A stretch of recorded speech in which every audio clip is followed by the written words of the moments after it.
Good morning. You know, it always amazes me when she reads that.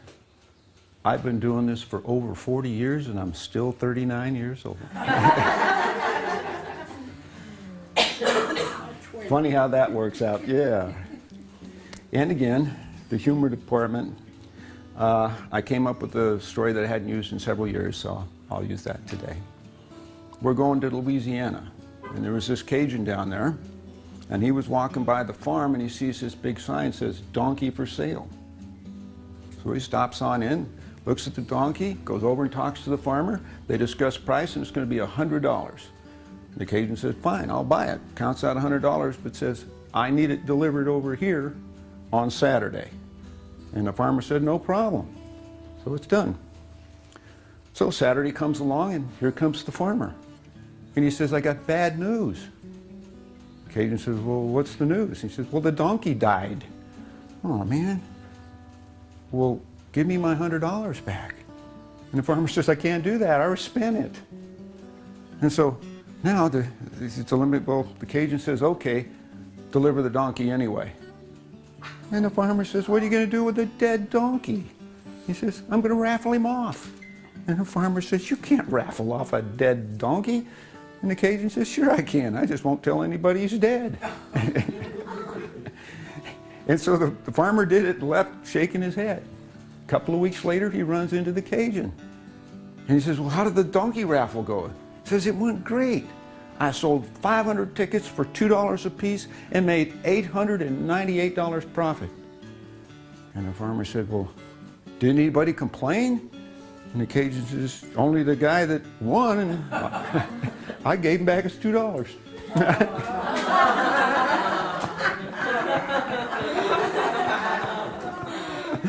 Oh, well.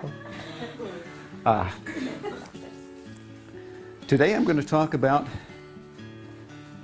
the lost/hidden theology.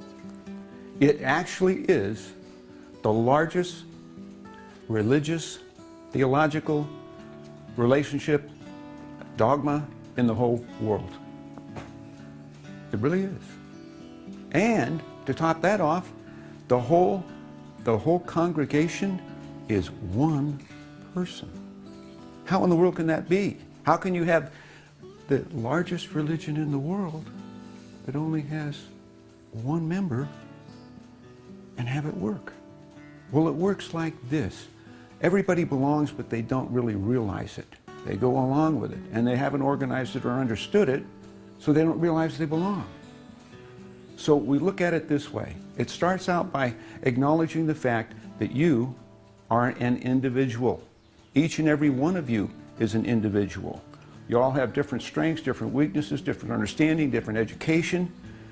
No two people can look at exactly the same thing and come up with exactly the same answer. There's always going to be a variable. So that makes you a unique person as one. But at the same time, everybody interacts in their mind the way I'm going to be talking about it. So you all participate, but the congregation's only one. Why? Because when you go back in here, all this here is you and your higher self, or as we call it, your conscience, back inside yourself. Everything else is out there. So we have an independent religion running over here, another one over there, one right here in the first row. They're all individuals, but you're all participating in the same thing. How it works is getting an understanding of the process itself. Let me look at it this way. Organized religion was founded and pulled together in order to give people a foundation and a reason for being here and a place to go after it was over. To give them some rules and regulations and something to work with so that they can become more of what they were while they were here, and they have a beautiful place to go afterwards. And interestingly enough, that's the need by man to feel that connection to God as spirituality and the universe, so to speak, at large, has been there since day one. They've always wanted a reason and an answer to be here. Well, we got to come up with one, so we'll get a group together and we'll call it a religion, and we'll get a group of people to lead that, and we'll give them answers because they're looking for answers. So now we're going to have to come up with something to make it work. Well, okay, what are we going to do? Well, since Science hadn't developed itself yet. It was coming very crudely and slow. They were making tools and things of this nature and weapons and things to survive with. But in actuality, religion had a much bigger head start. But most people couldn't read or write, and they really didn't understand it, and their understanding of the universe was so limited that they were convinced that the earth itself was the center of everything. So you're looking at a very limited perspective. And so what comes out of that is, well, they had to come up with stories that made sense so they could tell people what is this and why that and how come over here. We'll start off with one of the biggest ones was Adam and Eve. Okay? Well, you got to sit there and come up with a reason for this all to work. Well, the group got together, started thinking about it, working it around, says, well, we got to have at least one man and one woman. That's got to be in there. And we got to give them a nice neighborhood to live in, you know, Garden of Eden. Okay, and then we've got to, you know, add something to it to add a little energy, so we'll give them a pet snake. And then they think about that, and they're looking around, and they go, okay, what are we going to, well, we have to make this work. Just two people living in a nice neighborhood with a pet snake isn't going to cut it. We're going to have to give something reason for why that nice neighborhood isn't here anymore. We're going to have to throw in a little treachery, and we're going to have to find a scapegoat. Okay, well, what are we going to do? Well, why don't we have Eve out walking through the neighborhood, runs into the snake. This is a talking snake. And he puts a sales pitch on her. She buys it, and next thing you know, everybody's thrown out of the nice neighborhood, and she gets hung with a rap. Okay?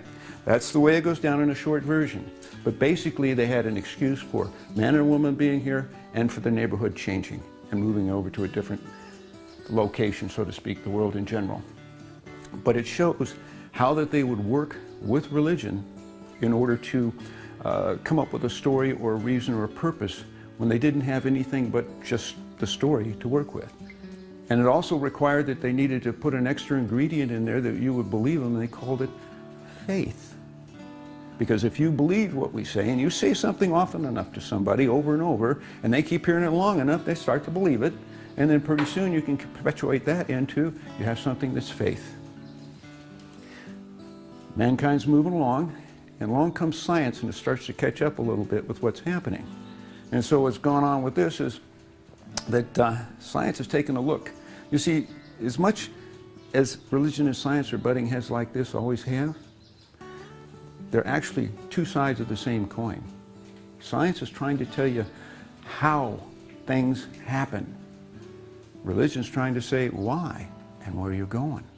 So you want to find out what the crux and what the platform really is, and you got to give it a place to go and a direction while it's here.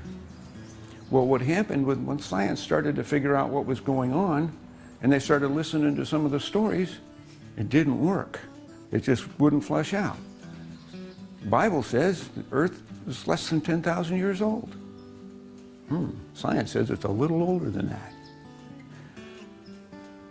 Religion says Adam and Eve were the first few humans. Well, that means that in less than 10,000 years, two humans developed into 5 or 6 different races and 6 billion people. Well, I ain't going to flush that either. It isn't going to fly. So what's really happening here is science is starting to poke holes in religion where they're flawed.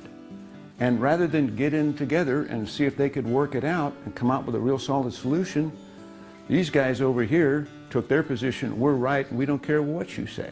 Don't confuse us with facts. We have our minds made up. And here's where that is. So you're over here in a strength position. Why? Because if I'm wrong and they shoot holes in any of this, they can start shooting holes in all of it and make it go away. So, all right, we got science and religion in competition with one another. We've come to an era and an age when communication has just skyrocketed and taken off. And so communication, science, education, there is so much knowledge that just hasn't existed like this before. And it is explaining and understanding things not only at an atomic level, but a subatomic level. It's been out into the universe, seeing black holes and black matter and black energy, all of it being put into perspective. And a lot of what's happening over here with religion, they're still hanging on to a dogmatic position, and it's got to get shifted and changed. So that needs adjustment, but you know what happened to science? it outgrew itself too. Because what happened is, has anyone here not ever heard E equals mc squared? It is the most known equation in the world, Albert Einstein's special theory of relativity. Well, you know, it works real good right down to the atomic level. But the second you break past the atomic level, its structure starts to fall apart and it doesn't work anymore. All of a sudden, by moving to that next level, this that was all rock solid suddenly starts coming apart. So now what needs to happen, it has to be flexibility and development on both sides. And it's gotten to a point where you can't ignore it anymore. They've got to start merging together and start becoming something that can work.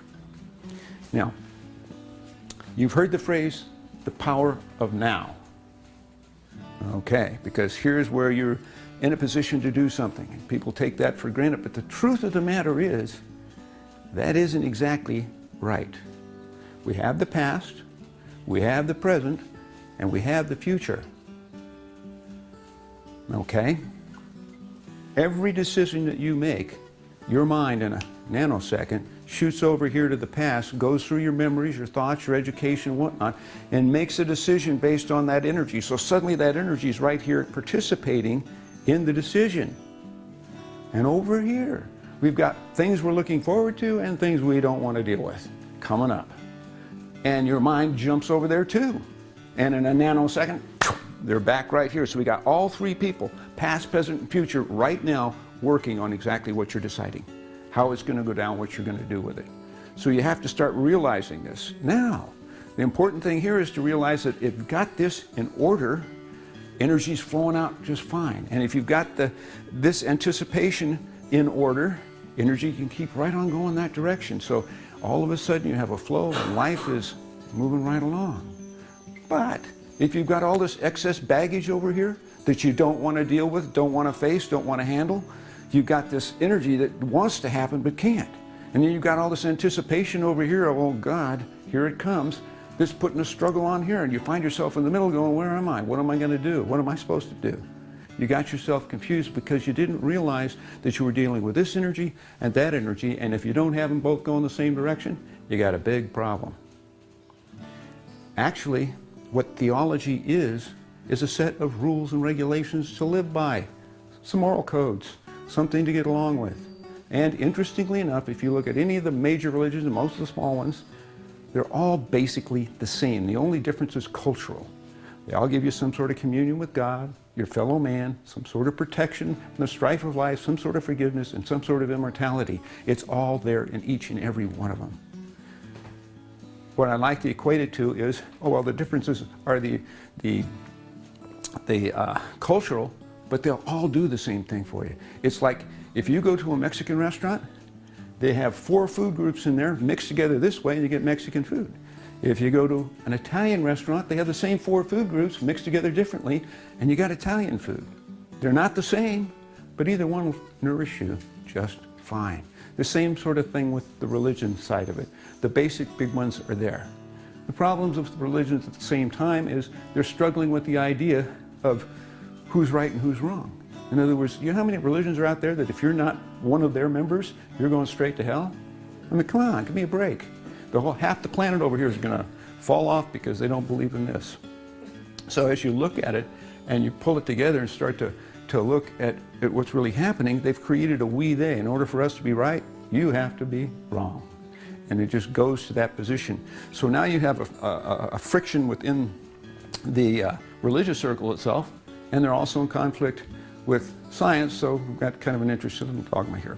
Now, I'm going to go back to this little set of circumstances here. If you're this religion of one, the real power here is you get to make the decisions, you get to make the choices. You see, what happens in major religions, they package everything as a deal and they hand it to you. And you're supposed to take it verbatim as is.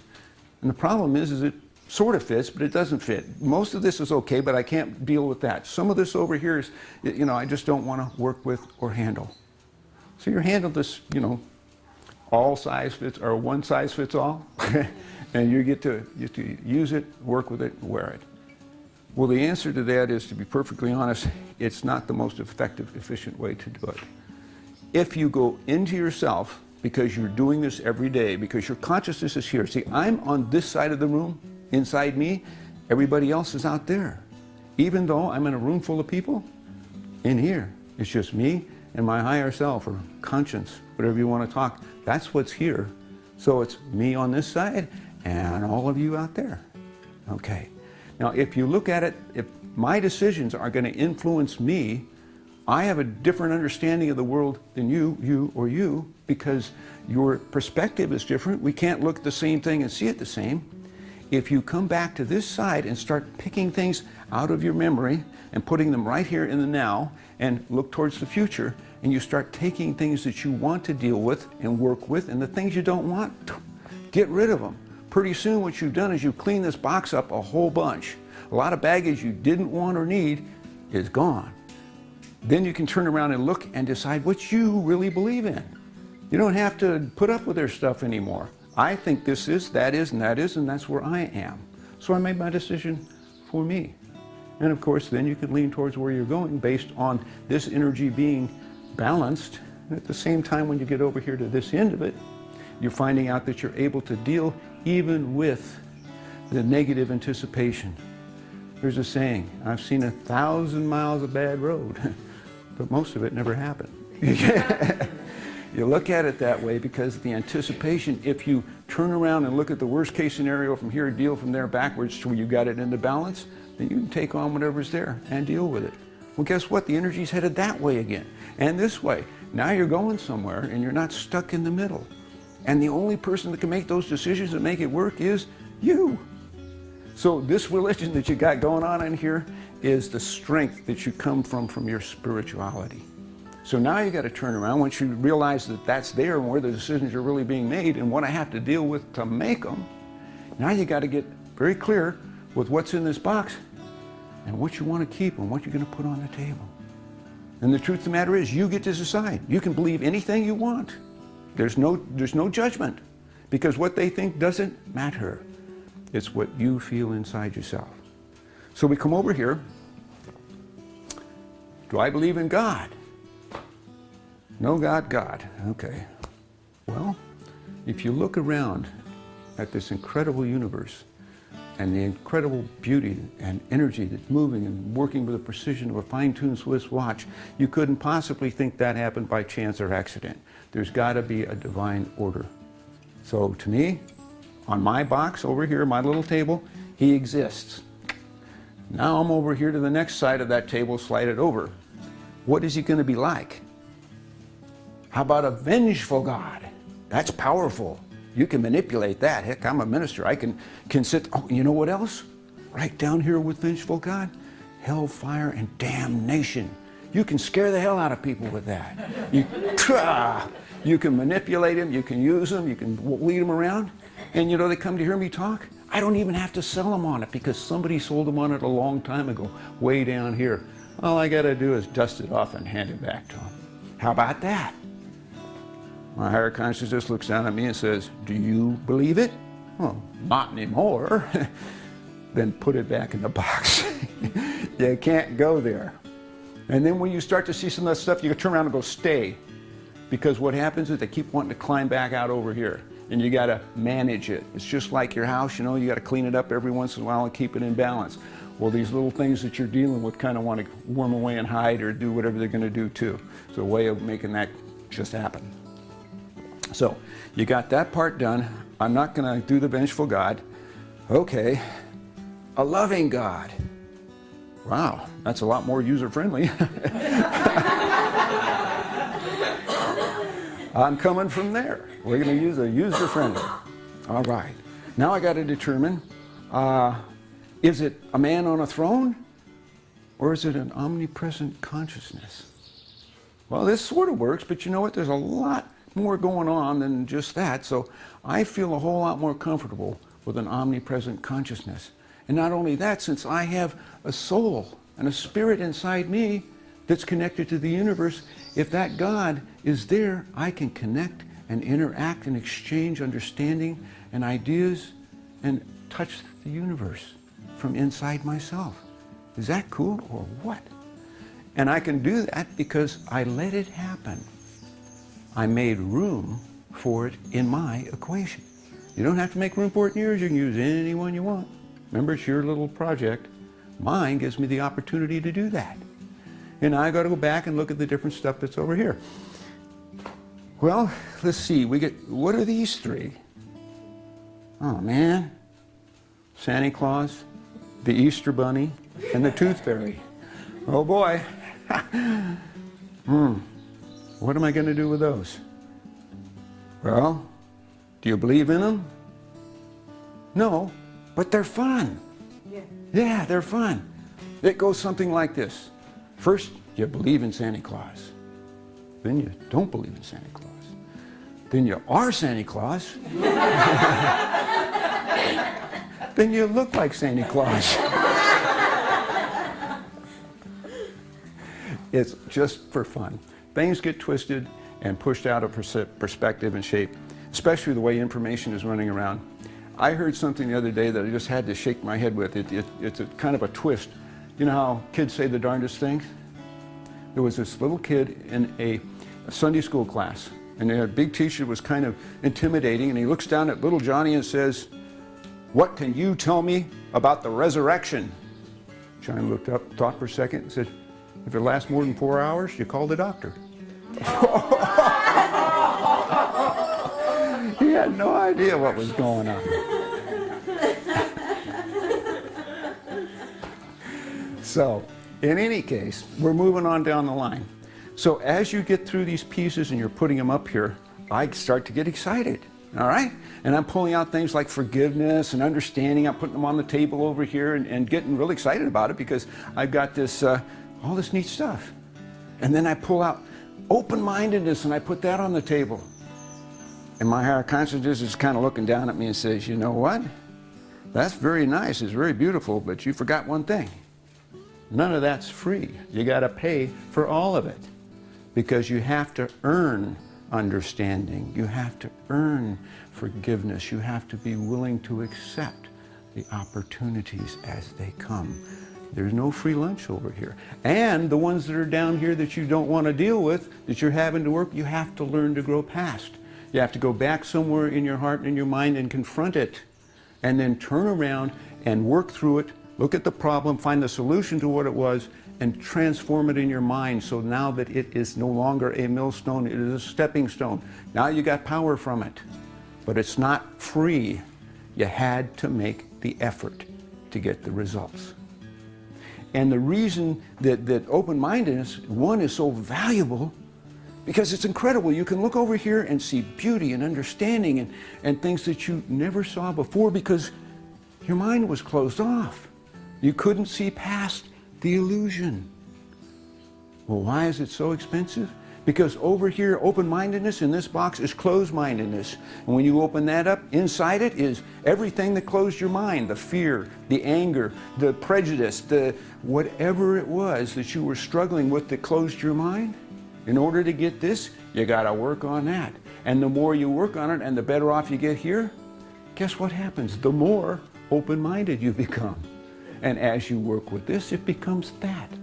And the more effort you're willing to give it, the more results you get. This is the only religion in the world that comes back with an absolute guarantee. It does. I'm serious. You ever heard Episcopalians say, guaranteed? Not going to happen. I'm saying guaranteed. You know why? Because this is like a big spiritual health club. And like any health club, the results you get are in direct proportion to the amount of effort you're willing to make to get there, right? And so if you're willing to roll up your sleeves and go to work, guess what happens with that energy? It's flowing here, it's flowing there, and off you go. And if you don't, it's right back where it was. Wow, it will work. Not only that, all this stuff that you didn't want, if you're not willing to work, you can have it back for free. Like I said, it's guaranteed. It's not going anywhere. So what happens within that, you're putting on the table for yourself. You're creating your own position. And if you're responsible for it and work for it, then things are a challenge, something to look forward to rather than something to run away from. And you're not so confused because you're not overwhelmed by this energy and that energy. It puts it in perspective so that you can manage it and make it work for you. Now, each and every day, you get up, or no, before you get up, there's a certain little situation where I call it the big spiritual smorgasbord. You've all been to a smorgasbord, you know what that's all, big buffet, okay? And over here's the stuff I'm putting on my plate for today. I'm going to work on a little understanding, and I'd like a little forgiveness over here, and I'm going to do, here's a generosity. I'm going to take a couple of those, and I put them on my plate, so I'm going to interact with the people to grow with that, to do something with it. And always, just like down at most buffets, at the end is this table with all the stuff that's not good for you, rots your teeth, makes you fat, but you eat it anyway because it's got a sugar rush and it tastes good, you know? Desserts. So you go down there and you see what you're going to get out of that. Okay, what do we got over here? Ah, I see some mint green envy. I don't want envy today, not that. Here's a double chocolate revenge. No, I don't need that. Here's some downright treachery. Wow. Oh, no, don't want it there. Here's the one I was looking for, deceit, okay? Because I'm working on something I don't want anybody to know, and I've got to figure something. A little deceit in the higher self going down there. You sure you want to do that? Okay, so you get rid of that, all right? Because now I look at the next one over here, and it's called covert intentions. Excuse me. That's deceit with a lot less calories, you know. What you do when you pull it over here and you put those covert intentions, then I put a little, let's see, what do I want? A little generosity on it. And it kind of covers it up. Because see, what I'm really planning is I want this guy to do something for me, but I don't feel I can really ask him directly to do it. So what I'm going to do is invite him over to dinner. Once he gets there, I'll spring it on him. Okay? So that was kind of like a little deceit. I, didn't give him the generosity, but I had an ulterior plan. Now, none of you have ever used that, right? I didn't think so. I was the only guy in the world that ever used that one. But I'll loan it to you. How's that? It is available. So what I'm really saying is you, in your own way, are creating what you're going to interact with and how you're going to handle it and how that energy flows for you. And as I said, how you work with it, if you learn to understand it, learn to develop it, and then learn to management. And if you'll apply it, it will determine exactly how the rest of your life is going to go. Period. I'm going to close with one of my favorites. You can claim to be any theology you want, but your real religion is what you do once the sermon is over.